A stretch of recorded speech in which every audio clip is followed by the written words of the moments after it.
Ehe für alle. Das Aufwachsen von Kindern bei gleichgeschlechtlichen Eltern. Hallo miteinander, ich bin Nadine und heute möchte ich mit euch über ein aktuelles Thema schwätzen. Zusammen mit meiner Interviewpartnerin, der Mandy, möchten wir heute den Fokus auf das Aufwachsen von Kindern bei gleichgeschlechtlichen Eltern setzen. Hallo Mandy, danke, dass du da bist. Du darfst dich uns gerne noch vorstellen.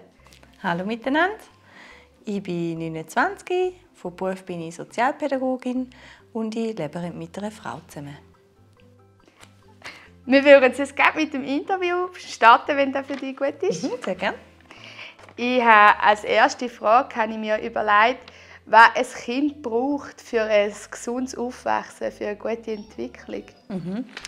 Für mich braucht das Kind in erster Linie Zuneigung, bedingungslose Liebe und ein verlässliches Gegenüber, wie ein sicherer Hafen, wo es immer wieder zurückkehren kann. Ja.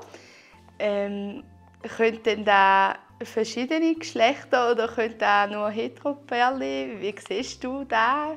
Ich glaube, in erster Linie kann das jeder, der die Verantwortung übernehmen möchte. Und ich würde auch erwähnen, es gibt ja auch alleinerziehende Mütter und Väter. Und die bekommen das auch ganz gut hin. Und auch Kinder, die im Heim aufwachsen, die haben ja doch nochmal ein anderes Bezugspersonensystem. Ja. Und darum, nein, das können nicht nur heterosexuelle Paare bieten, das kann auch nur ein Mensch allein bieten. Und darum spielt auch die Sexualorientierung gar keine Rolle. Top. Man hört jetzt auch viel, dass es sicher ein Problem wird sein, wenn ein Mädchen zum Beispiel bei zwei Babys aufwächst, dass dann die Mädchen-Spielorientierung nicht so wird haben wie ein anderes Mädchen, das bei einer Heterofamilie aufwächst. Weil es wird dann wahrscheinlich eher dazu neigen, dass mit Bagger und Dreck und Schaufeln und weiss nicht was spielen möchte und das Mädchenspiel gar nicht so wird kennenlernen. Siehst du da auch ein Problem oder wie siehst du das? Nein, also da glaube ich nicht, dass das so ist oder wird sein. Ich finde sowieso so die Gender-Aufteilung von Spielzeugen, das ist nicht für mich. Ich finde, ein Kind sollte spielen dürfen mit was es will und ich glaube, dass die Erwachsenen generell, sowohl die Frauen wie auch die Männer, sollten auf die Interessen des Kindes eingehen. Ja. Und ich meine, es gibt auch bei heterosexuellen Pärchen Väter, die mit ihren Mädchen mit Puppen spielen. Ja. Also wieso sollte das bei einem homosexuellen Pärchen anders sein? Ja. Und wie gesagt, ich bin dafür, dass eigentlich alle Spielzeuge genderneutral sein sollten. Und Mädchen dürfen mit Bagger spielen und Buben dürfen mit Puppen spielen. Jeder so, wie er möchte. Das finde ich auch gut. Ja, wenn jetzt Frauenpärchen sich dazu entscheiden, um ein Kind zu bekommen, wird ja eine von beiden künstlich befruchtet. Somit ist es so, dass dann die befruchtet worden ist, auch die biologische Mutter ist. Siehst du auch als Problem, oder es könnte ein Problem sein, dass die zweite Mami nicht so gute Beziehung, nicht so gute Bindung zum Kind aufbauen kann wie die biologische Mutter? Nein, ich glaube auch da spielt es wieder ganz fest eine Rolle, wie fest möchte man das Kind. Ich finde, bei heterosexuellen Pärchen entsteht ja das Kind manchmal einfach so ungeplant. Und Ja. bei homosexuellen Pärchen ist das immer ganz eine bewusste Entscheidung. Ein langer Prozess. Ein langer auch, Prozess. ja. Und auch zwei Frauen, die überlegen sich dann, wer möchte austragen und möchte vielleicht generell nur eine Frau austragen oder möchte die andere vielleicht später austragen. Ja, und dann spielen halt viele Faktoren mit. Aber ich glaube, dass es für die zweite Frau, weil sie den Prozess auch mitgemacht hat mit der Planung und der Ja. Entscheidung, dass sie die Bindung dann auch zu dem Kind aufbauen kann. Ja. Ja. So wie Adoptiveltern das ja auch können. Ja, Die weil sind sie ja sich beide. auch so fest ein Kind wünschen. Genau, und die sind ja beide nicht biologisch verwandt mit dem Kind. Genau, ja. Ja. Ja, eben, momentan ist es ja so, dass die Frauen viel ins Ausland ausweichen zu dieser illegalen Samenspende. Sie ist vor allem auch illegal, weil man eben auch nicht erfahren kann, wo die Herkunftswurzeln sind. Weil ein wichtiges Recht ist eigentlich für die Kinder. Und mit der Abstimmung sollte ja die Samenspende in der Schweiz legal werden, aber auch, dass man die Herkunftswurzeln erfahren darf mit 18 oder auch früher noch. Ja. Findest du denn da wichtig für die Kinder, dass die ihre Herkunftswurzeln erfahren dürfen, auch wenn sie ja eigentlich vielleicht eben mit dem Papi, der zusammen gespendet hat, nichts am Hut haben, nichts zu tun haben?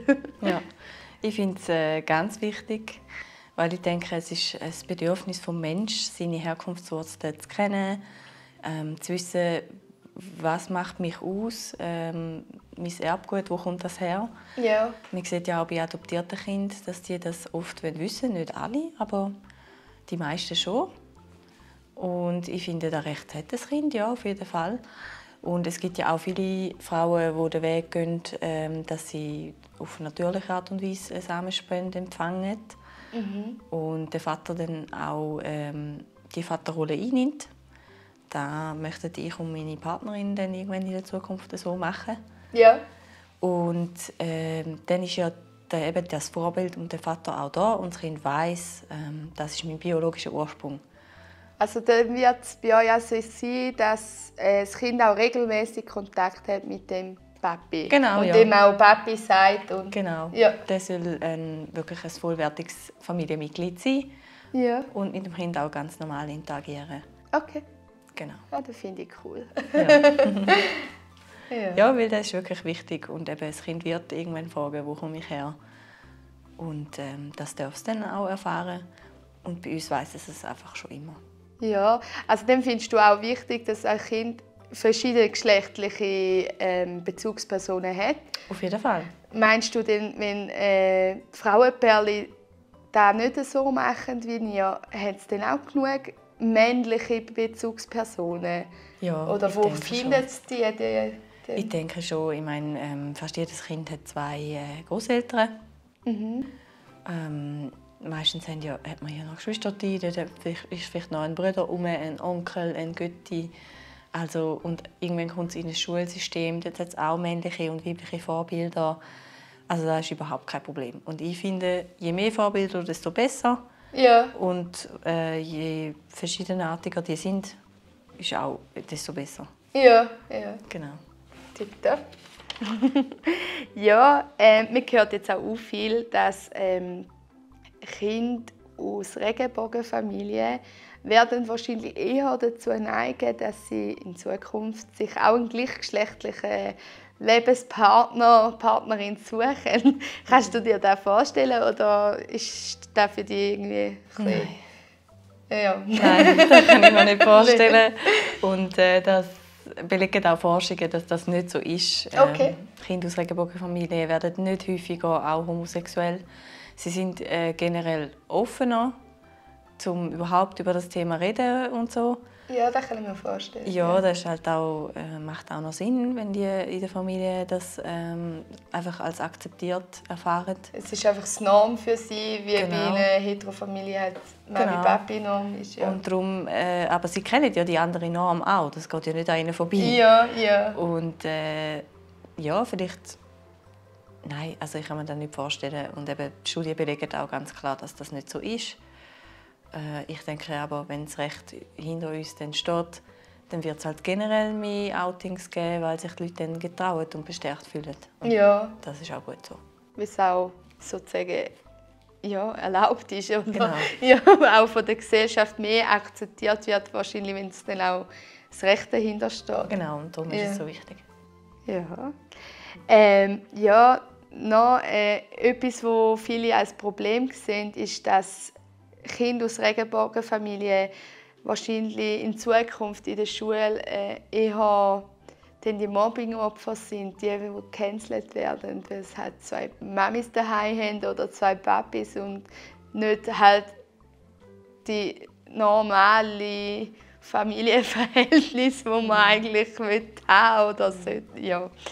Ja, also ich glaube nicht, dass das Kind von homosexuellen Pärchen mehr trifft, dass die einem größeren Risiko für Mobbing ausgesetzt werden. Das glaube ich nicht, weil für Mobbing gibt es unzählige Stigmatisierungsmerkmale.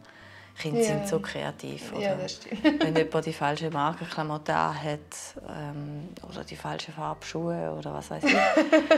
Also die finden immer einen Grund. Und das verhält sich wie mit dem Rassismus, oder? Er ist jetzt rechtlich eigentlich auch verboten. Trotzdem gibt es und überall. trotzdem gibt es. Und so wird auch die Homophobie wird's immer geben. Aber es ist trotzdem wichtig, dass das Recht die Leute eigentlich schützt. Ja. Ja, ich habe noch eine letzte Frage und für mich eine ganz wichtige. Und zwar, wieso findest du wichtig, dass die Abstimmung Ehe für alle angenommen wird? Und zwar genau in Bezug auf die Kinder. Wieso ist es für die Kinder so wichtig? Ja, es ist gerade für Kinder so wichtig, weil sie eben jetzt rechtlich gesehen nicht abgesichert sind, weil ihre Familie eigentlich rechtlich gesehen nicht als Familie angesehen wird. Ja. Und das ist verwirrend für die Kinder, oder? Weil für sie ist das ja ganz normal und eben das Recht hinkt da eigentlich der Realität hinterher. Es gibt schon Regenbogenfamilien, es gibt die Kinder schon, sie sind schon da. Und man muss sie jetzt rechtlich schützen und ihnen auch das Gefühl geben, dass es okay ist, die Familie, die sie haben, dass das okay ist und dass sie rechtlich auch gleich gut abgesichert sind wie die anderen Familien. Ja. Genau. Finde ich wichtig, finde ich auch gut. Ja, hast du sonst noch etwas Wichtiges, was du sagen wolltest, oder allgemein zum Thema noch dazu? Ja, also ich würde noch erwähnen, dass wir sicher werden die Studie noch einblenden, Ja. die ich angesprochen habe. Und ich möchte auch noch erwähnen, dass ja die Kirche eigentlich schon seit 2019 Trauungen für homosexuelle Paare erlaubt und durchführt. Also dort würde ich auch noch erwähnen, Priscilla Schwendimann, die einen eigenen Kanal hat, der noch von der kirchlichen Sicht argumentiert, ist auch sehr empfehlenswert. Und ja, stimmt ja. Ja, stimmt ja. Stimmt ja. Das ist ein guter Abschluss.